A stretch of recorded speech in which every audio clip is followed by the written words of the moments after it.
Hi everyone, this is Digit D, and today I'm playing a special game for you guys.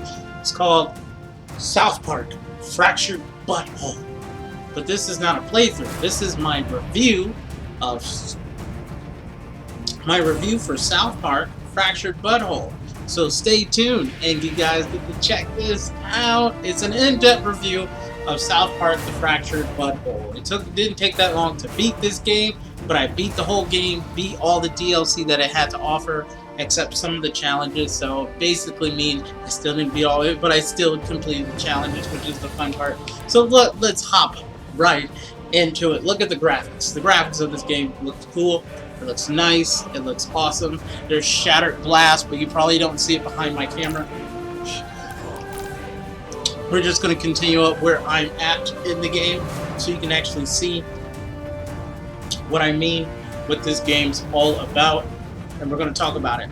So, first off, we're going to talk about of the game is the graphics. There is the shell-shaded graphics. It's the graphics that you know about from the TV series of South Park. If you enjoy playing the game of South Park, or enjoying watching the show of South Park, this would be a game for you because it's basically like a whole nother season, which is actually really cool, and it's about the new kid and his continuation from South Park, The Stick of Truth, which is #1, where you have to be in there playing medieval times and stuff like that. So that's another fun game that I've played and beaten and everything else for.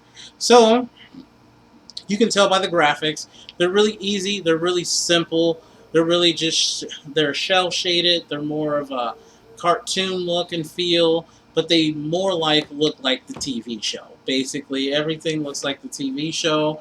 You can go into the rooms. You can go into here. I picked my race to be a black character, but the stuff goes through a little. There's a little bit more because they have interacting scenes. You can go into the bathrooms, everything else. You can walk down the stairs. You can actually. I'll show you what the town map.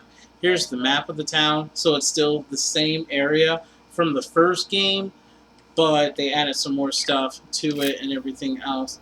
You got, besides the graphics, the game looks pretty cool for the graphics wise, which is actually really nice. It's easy, it's simple, and it's somehow there's still still snow on the ground in the area they live in. South Park, The Fractured Butthole. There's a lot of, this game is not for kids. Nope, this game is not for kids. You got to, the reason why it's not for kids is because there's a lot of cussing, there's a lot of swearing, there's a lot of nasty stuff that your kids should not have to watch and see theirs do. There's a part in this game where you have to kill your own parents and everything else, so it's pretty crazy. So it's like there's a lot of different stuff that they put into this game in mechanic wise. So let's talk about the mechanics of the game. So we're going to talk about the mechanics where you get the normal A button, you get to pick stuff up, walk in here, go through, but let's walk over a little bit around town so you can see what I mean for some of the mechanics you can do, which you can explore basically all of town if you want. Here's the DLC. Back in December. Here is the DLC mechanic right here, so you get to use the DLC if you have any of the DLC for the game. This used to be where fire bricks were, but they're a little bit different, so you get to see people's houses. You get to tell here's which ones are where. So here's one of the, if you want to see one of the mechanics is, you can go like this, you can throw firecrackers in their faces, or you can just literally throw that fart smoke. So you can use many of those many things that you can do because you're using this to inspect things because you are a superhero. This game is all about superheroes. You're playing a superhero franchise. You see who can get the better franchise than the other. So you end up joining Cartman's group and everything else. So that's in the story, but let's keep talking about the mechanics. So more of the mechanics of the game. We have your costumes. The costumes don't really affect anything in the game. This is part of your HUD menu, or your HUD and everything, so you get a clean, nice lookout, so you can see what your character looked like from head to toe. You can change everything in the game to what character, costumes, everything that they have.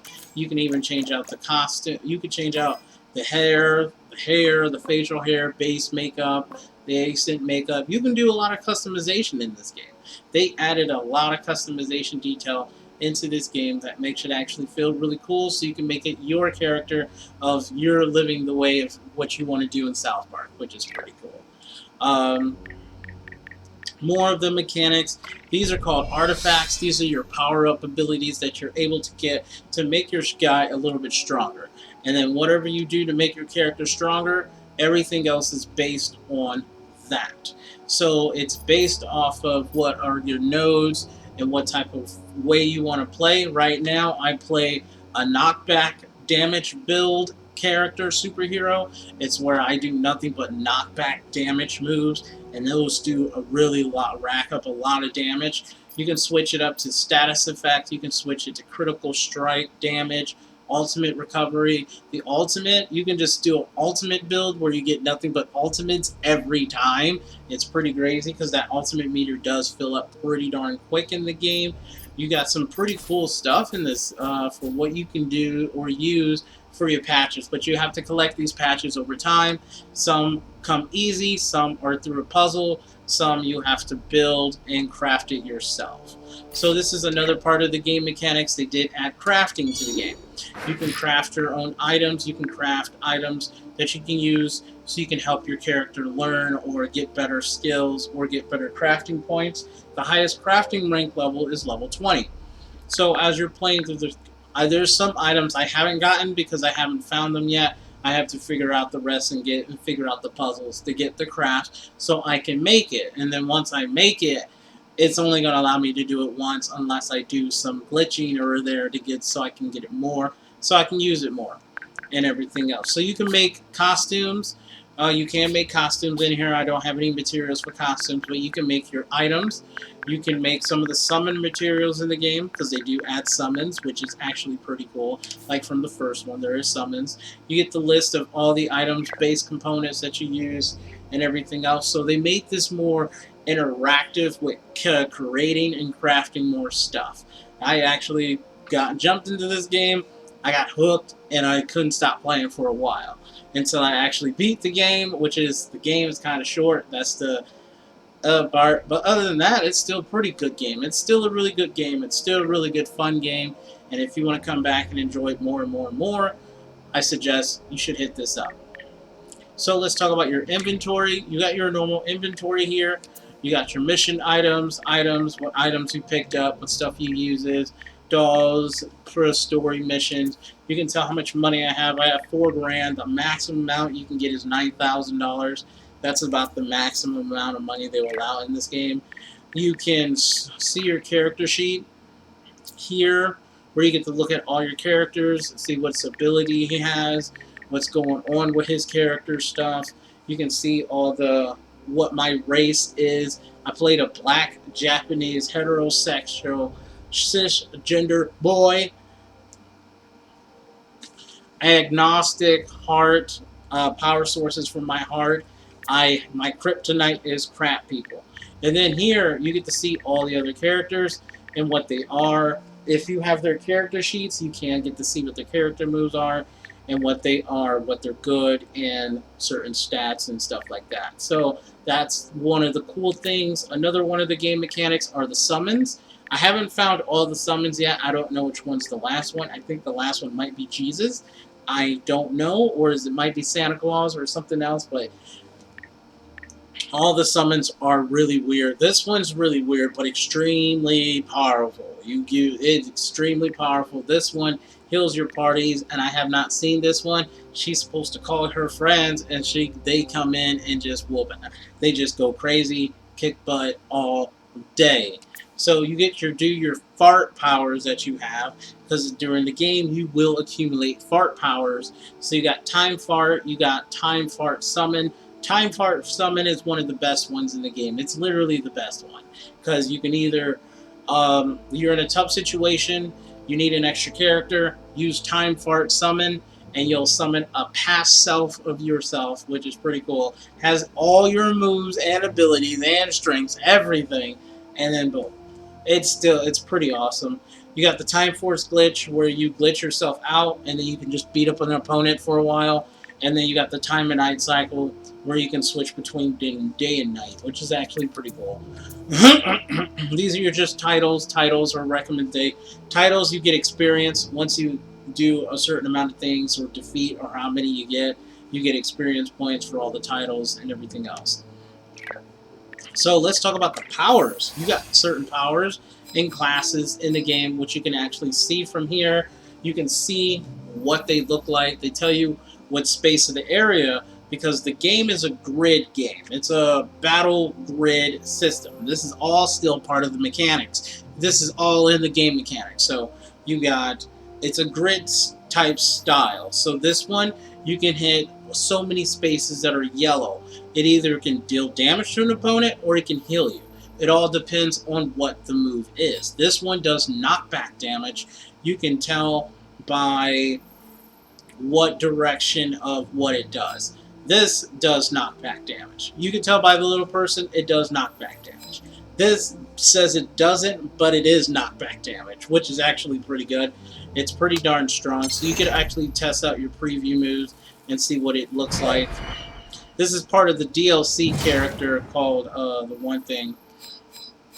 Then you get to replace, once you get to far enough in the game, you get more and more all the superhero abilities, or you unlock all of the superhero abilities that you get in the game, which is pretty cool. And then you can truly customize the way you want to fight and truly customize how you want to play. So like this, oh, this is pretty cool here. The hemorrhage, where you throw walking saws and they walk on them and they just get cut and cut and cut and they just keep adding more and more blood. It's pretty darn good and it stays out there for a long, long time. So each one has its own special category. You just figure out how you want to play and how you want to play your own style of play. So like part of the graphics, so here is one of the ultimates that you get from here. This is what the ultimate is for each class. This is the Necromancer class, which is actually pretty cool. And then I figured out a way, if you keep your ultimate meter up, you can just keep doing it and keep it the entire match, which is actually really nice. That's why I like the Grim one. Once I got it, it was awesome. There's other ones like the coolest one that I thought was in here was the Nightmare, the Final Girl one. This is pretty cool, where you can do a preview for this. It's pretty darn crazy. It's supposed to be like he's in a zombie apocalypse. Build a chainsaw. And these things can literally, this move here can basically, kill certain bosses. If their HP is lower than half, they will instantly get killed with that move. That's how strong that ultimate move is. It's pretty darn strong. It hits you for max. So then we got some other ones here. This is a pretty cool one. The Gadgeteer one. This is another cool one. So you get to see how they did the animations and everything in the game, where they actually feel smooth. They feel like an actual cartoon, which is actually pretty cool. The animations are pretty good in this game. So, and this is still part of the mechanics of the game. The mechanics is pretty good. You get to switch between your allies. If you want to see what your characters do, you can switch them out. That's the only thing. I'm not going to switch out characters because lately I've been having some troubles on here. I don't know why. It freezes up when I'm trying to switch characters. But it shows you what the characters do, what abilities they have, what their attack range is, and everything else. This is my main base party. Is Mintberry Crunch, Call Girl, and Mysterion. Mysterion, he can't die. He dies, he becomes a ghost, and then, I'm sorry, he does die. He dies, becomes a ghost, and then he revives himself. And he does it all over again. Strongest character in the game. all right there, I would think. Call Girl, pretty good. She can basically attack anywhere on the field from cell phones. That's her main attack.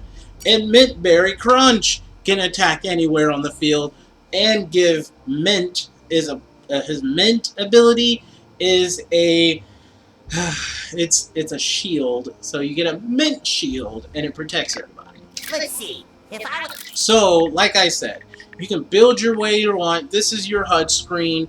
This is your other HUD screen. This is your save, combat, all that stuff. So you want to save your game anytime you can, make multiple save files and everything else. But this game is fun. So let me show you what the battle system looks like real fast.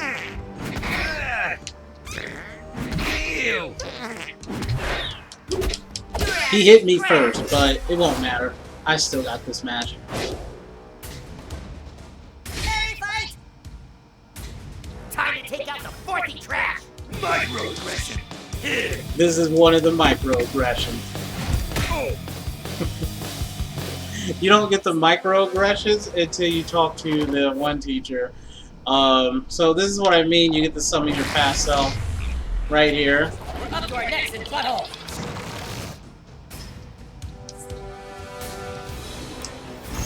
And this is what I mean by the knockback damage here. Because you can push them any direction. And then you got your 1 meter right there for combat. So I hit both of them, and then I give them a status effect called Gross Out. So they're going to be puking every time it's their turn or whatever. Oh yeah, I made that one special just for you. Here comes another painful learning experience. Be right back. I declare you committed. Freedom Power Coon Friend, you're cool in my book, new kid. This is another powerful knockback move. So you can see what the animations look like and see how good they really did. They took their time and made this game correct. So it's a pretty fun battle system. It's turn-based battle system, so you're going to take turns, but you can determine when it happens. But there is certain characters you will fight in the game where they just cheat. So like, I'm not gonna do a spoiler right there for you, but there's like 2 main boss fights that you do where they're cheating, and it kind of sucks. But you can still beat them, and they're not too bad. So you can actually do some cool stuff with this. I missed that one. Today, you cross paths with the wrong immortal force ranger. Who to torment? I choose you. So he's doing a pea move where he pees in a balloon and then throws the balloon. But it takes a full turn for it to really charge up. So I'm going to just do this, where this is going to literally kill him. And you can do it with this move. I can actually move extra more spots. So this is where you got the grid of the battle. So it's a grid battle and not what it was beforehand, where it's you take turns like Final Fantasy VII and it goes that way. You get a meter. So it does that. But if I bump it into him, he's actually going to die because my other teammate will deal damage to him. It's going to do a lot of damage here, and then gets hit for an extra 126. So that's why I made sure knockback damage was pretty darn crazy. It's pretty darn strong, actually. Retribution, but with inclusion. So, but yeah, there you go. You got to see what some of the battle system look like. Now you get to see me look like you gain experience, how much money you get in the game. So once you get to level 10, you unlocked all your slots and everything else. Spoiler. So this is what the game is. It's called The Fractured Butthole, and you're going through time and space through South Park, and you get to learn the story. So all in all, this game, I would give this because I'm using my rating system, and it's out of 8. I'm going to give it a 7.5 out of 8. The reason is a 7.5, the music. They kept some of the music from the older game, from the first one, so they didn't really change up their music much. They added different flares to it, but the music is still catchy. It's still basically the same from the first game. That's how I noticed the music is still the same. Another thing that I didn't like about it was What was the other part that I actually didn't like? Some of the music, I like some of the music. It's just, some of the issues with the glitches and stuff like that, because those can be a major problem when playing this game. And I'm playing it on PC, so there was one of the things there that I had to figure out and everything else. And the story is amazing. The story is very funny. It's cool. It's just an entire season you can do within like 5 or 6 hours if you want to do that. So if you enjoy watching South Park for like 5 or 6 hours, this will be it for you. But other than that, I give this game a 7.5 out of 8, being the highest. I would recommend this game to play with other people, play with your friends, but don't play with kids because this is not a kid game. Because it's all about pouty mouth, talking, drugs, sex, violence. All of that is in this game. There's even a strip club in this game, and there's a strip club scene in this game. That was one of the awkward moments that I probably didn't like, was a part of that moment. But yeah, it was one of the weird, awkward moments they had in the game and everything else. So yeah, I talked mostly of what you can do in this game. You can get followers, but you got to take a photo with Instagram. Here, Kinstagram, you can see how many followers you get and how many friends you get, and tell you what's going on and everything else. It tells you how many followers I have and friends and likes and who I'm following and everything in this game. You can walk into anybody's house. You can go to the gym. You can go over there. You can go over there. So if you want to check out this game, I recommend playing this game with your with friends or someone else. If it's very cheap, That's the farting vigilante. Yeah, he is the farting vigilante. So if you want to get this game, you can just go to the Ubisoft Club, or you can go to Steam to get it. I think it's on Steam. I hope it's, if not, but it is on PC, Xbox One, PS4, those major consoles. I don't know if it's on the Switch yet, but it probably will be soon. So if you want to play the Fractured Butthole, I say give it a go. I hope you enjoyed this review of South Park Fractured Butthole, because I really did enjoy this game. I actually took the time and actually played a lot of it. I did really enjoy this game a lot. So if you're new to my channel, just subscribe to my YouTube channel. Or if not, this will be patrons only video this time around. So this is only going for my patrons and going onto my other account. So if you really want to see more videos like these, subscribe to my Patreon, and I'll catch you guys later. So I thank you guys for checking me out today.